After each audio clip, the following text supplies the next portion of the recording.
Hi, this is 10 with Jesus, a short worship thought that generally will come every day-ish and is usually about 10-ish minutes. So 10 with Jesus, today I'm going to be just a few thoughts to share out of Isaiah chapter 24. For those of you who do view this, what I want to do is just real quick kind of go over what I do on a weekly basis to kind of just help me broaden, deepen my devotional life, my relationship with Jesus. And I use a very simple spiral bound notebook as a journal, but I have a weekly rotation of portions of the Bible that I'll go through. And what I usually do is I start with the word of prayer, and then I will go into my reading. And on a weekly schedule, it kind of goes like this. On Sunday, I'll read something from Genesis all the way through 2 Samuel, just a section, not the whole thing at once, obviously. On Monday, Matthew, Mark, or Luke. On Tuesday, I'll read from a little passage from 1 Kings through Song of Solomon, except for the Psalms, which I do that on Sabbath. On Wednesday, I'll read from John, Acts, or Revelation. On Thursday, Isaiah, a passage from Isaiah through Malachi. And then on Friday, Romans through Jude. And again, Saturday, we'll just do a little portion from the Psalms, and I'll write out a few key texts actually in my journal, spend some time reflecting on them in the context of everything I've read. And then I kind of go through a process of, after I've done that observing, I'll do a interpretation of it, or just kind of try and summarize whatever the author was trying to say, and then go from there to applying it to my situation, my life today. And I follow that order intentionally because I don't want to, first of all, make the Bible say something that it never intended to say. I want it to tell me something, not me go to it looking for what I want. So when I start with it, it's really literally sometimes just get the facts down, then interpret those. What was the author trying to say here? When I apply things, I try and think, how are my circumstances similar in any way to what was going on in the author's life, in the life around him, in the world around him. And that helps me to understand how I can apply this particular passage into my life. And then usually I will write out a prayer and include thanksgiving and praise, and also just God, lead me to do those things which you have led to apply to my life here. So that's just a very simple overview of what I generally do. And today, out of Isaiah chapter 24, there's a number of passages there. Isaiah is one of these writings that it feels like when you're just reading through it, it's just so much up and down. And sometimes the ups and down are very sudden and steep. You go from where everything looks like despair, everything is going wrong, to everything is glorious and right, almost within just a matter of a couple of verses. So to really get the context of things and to understand it takes a little bit more time sometimes. So Isaiah 24 starts in the Message. I like my devotions out of the Message. Danger ahead. God's about to ravish the earth and leave it in ruins, rip everything out by the roots and send everyone scurrying. The landscape will be a moonscape, totally wasted. And why? Because God says so. He's issued orders. I mean, this just seems like really harsh, dramatic stuff here. Earth is polluted by its very own people. Now we're kind of getting into the why. Earth is polluted by its very own people who have broken its laws, disrupted its order, violated the sacred and eternal covenant. And you go back into context of this and you realize, humanity is really starting to, well, not starting, they've been for some time, and this seems to come in waves throughout history where humanity's pride and desire for self-gain starts to cloud our judgment.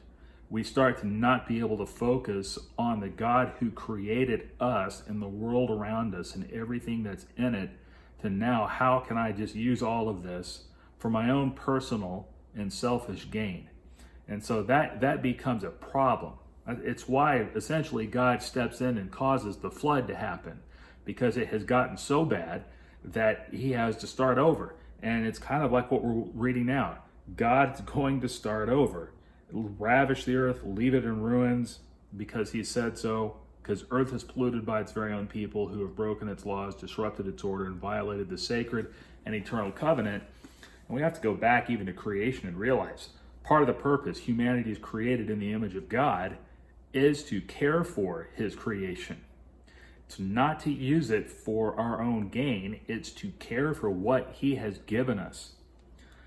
But the cool thing about God is anytime he has to do that, he preserves humanity through what is sometimes called in church world a remnant.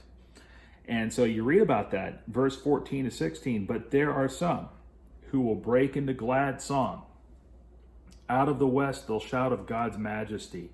Yes, from the east God's glory will ascend. Every island of the sea will broadcast God's fame, the fame of the God of Israel. From the four winds and the seven seas we hear the singing, all praise to the righteous one. And at the end of Isaiah chapter 24, because God of the angel armies will take over, ruling from Mount Zion and Jerusalem, splendid and glorious before all of his leaders. So here's kind of my take out of that. And I'll kind of just share with you kind of things that I've journaled. First of all, this whole idea of God starting over. Again, pride and selfishness of humanity is at the heart of whenever God seems to enter into the world to start something over, to wipe the slate clean, as it were, and to start over.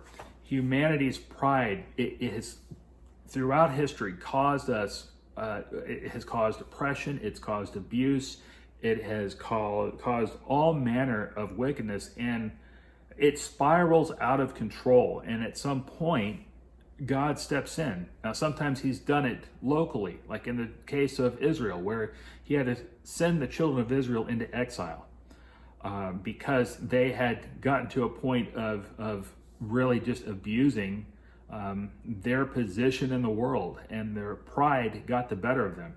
Then you have the problem of it happening globally, like in the case of the flood. He has to step in and wipe everything out and start over in that case.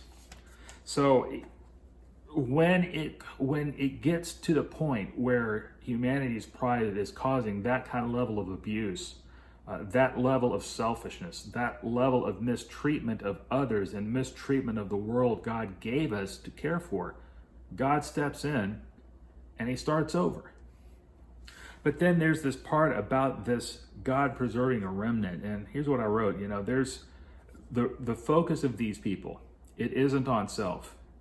It is on the character and the majesty of God.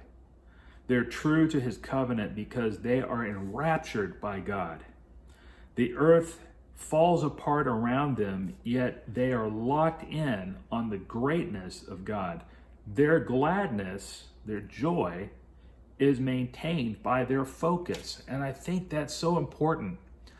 Their joy is maintained by their focus, even when they're being abused, even when they're taken advantage of, even when the world seems to fall apart around them.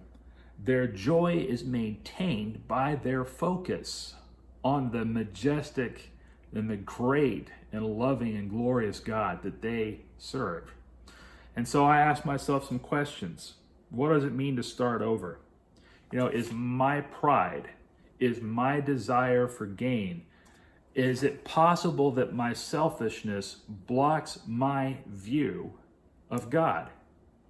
And if that's the case, what does God need to do in my life to start over? Perhaps he needs to take something away, something that my pride is focused on, something that is blocking my view of the God who created me and created everything by which he helps me to live and to breathe and to prosper. Does he need to take something away? Does he need to start over in my life? And am I truly a part of a remnant? And when I say that, it's not about being legalistic. Being a part of remnant's not about checking off all the remnant lists, if you will, that you sometimes seem to hear. being part of a remnant is being a people whose focus on God is so locked in, and people who are so in love with Jesus, in love with God, that everything around you might fall apart, but your focus is still on Jesus. Even in the midst of your mistreatment, your focus on Jesus allows you to stay full of joy and full of happiness. So that's my challenge for me, and hopefully for you. Make sure there's nothing in your life, whether it be work, whether it be a hobby, whether it be an activity, whether it be your job, your whatever it is. Let nothing in your life cause such pride that it causes you to lose your focus on God. And the second thing is when you stay locked in on God, believe me, He can help you maintain your joy, and He can maintain you through whatever happens. The world may fall apart around you, but you can still be joyful because your focus is on the one who ultimately will redeem and restore you. Because it also says in that passage that God's going to call on the carpet rebel powers in the skies and rebel kings on the earth. You know what? It just means that God's going to make things right again. And I look forward to that day. I hope you do too. God bless, and stay focused on God.